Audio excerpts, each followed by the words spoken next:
There's a certain question that comes up every time with a new Call of Duty game. Who is making it? Entries in this venerable series has alternated between two different developers.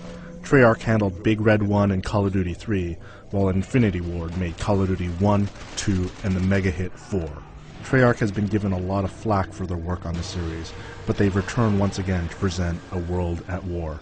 Built on the Call of Duty 4 engine, World at War has a lot to live up to. After all, it's not easy to follow such a smash hit. World at War decides to shed the trappings of modern combat and instead goes back to World War II.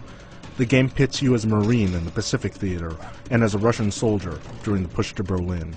Yes, there have been a lot of World War II games by now, but at least this one deals with battles that haven't been explored too much already. The war in the Pacific was a completely different kind of war.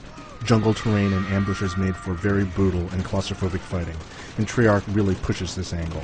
In fact, this game feels a lot more brutal than past Call of Duty games. The tone is set very early on by opening with a torture scene, and melee attacks are vicious. This makes it feel like fighting is more about survival than about winning a global war, and this is a refreshing change. For example, there is a flying boat mission that is similar to Call of Duty 4's gunship mission. Whereas Call of Duty 4 had this eerie feeling of cold detachment, World at War puts you right in the middle with guys screaming and boats exploding all over the place. Treyarch captured the intensity of Call of Duty 4 and added their own stamp to it. The gameplay is still Call of Duty in every sense of the word. The fighting is super smooth, scripted events are plentiful, and enemies keep respawning until you push forward. By now, you're either a fan of this gameplay or you're not. This installment won't change anyone's mind about it.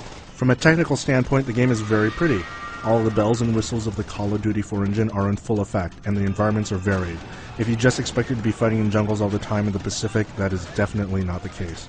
The vehicle levels are fun, and it changes up the action. Meanwhile, the sound is spot on. All of this ups the player's immersion quite a bit.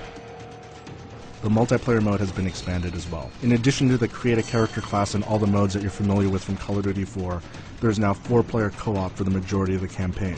The great new war mode focuses the action on certain spots on the map. There are tank maps and new perks. And then there's a new Nazi zombie co-op mode. Yes, it's as quirky as it sounds. Basically, you hole up in a bunker with up to 3 other people and defend against never-ending hordes of Nazi zombies. It's a fun little arcade mode that's complete with item stores and power-ups. The value of what you're getting is very good for the asking price, and Treyarch did a very admirable job with this game. You can even make the argument that this is one of the best and most feature-rich World War II shooters out there, depending on your biases. Yes, it does borrow from Call of Duty 4, but it also expands on it. You will get your money's worth with World at War, and it will make the wait for Infinity Ward's next Call of Duty all that much easier. For the full written review, head over to IGN.com.